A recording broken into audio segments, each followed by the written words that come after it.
Hi everyone, and welcome back to another Star Trek Corner. This is Calakita68, and today I'll be reviewing something I just recently purchased that I'm pretty happy with. It's the Star Trek telephone.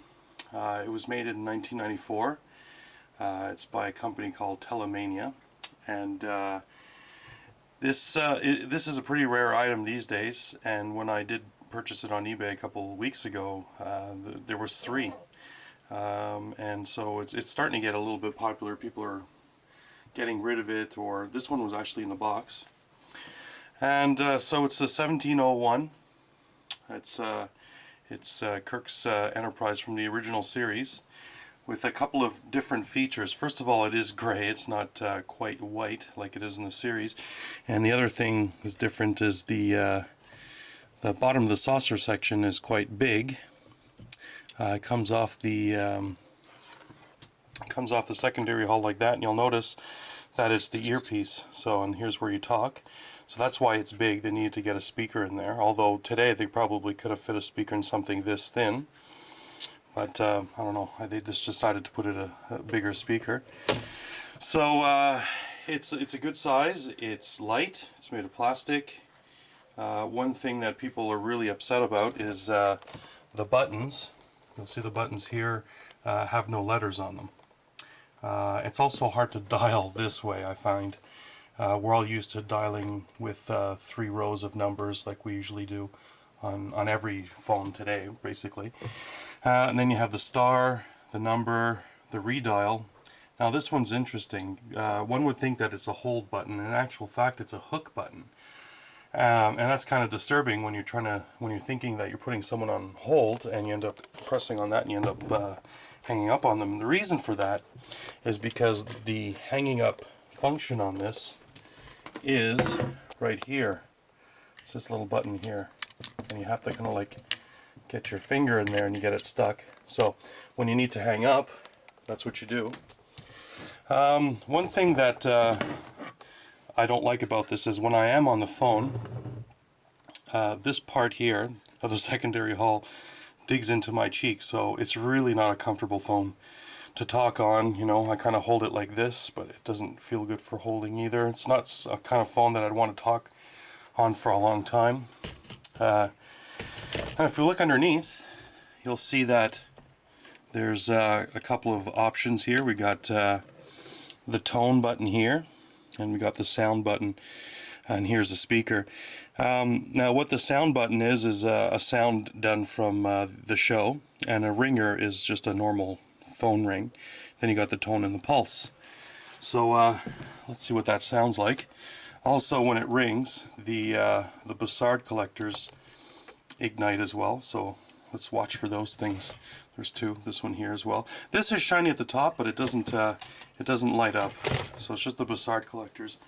I'm just going to call it right now. Here we go, and I think you'll like the sound of it as well. There we go. There's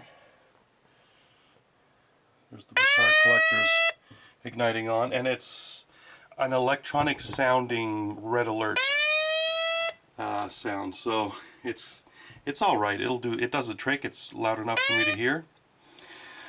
And so I guess I'll just show you really quick the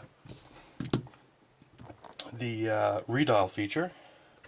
So I'll take it off here, and I'm just going to redial. Phone's ringing.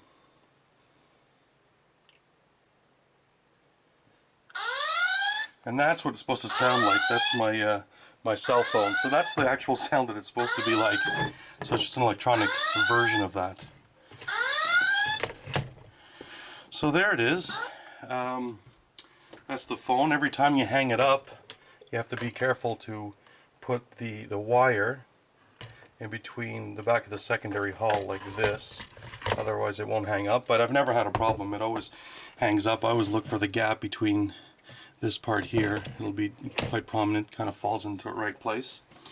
This phone here, it seems to me there was 2 versions. This one here is signed by Leonard Nimoy on the plaque with a number. I've heard of others being signed by William Shatner. I didn't know that till I got it. This is the box that it came in over here. There we go.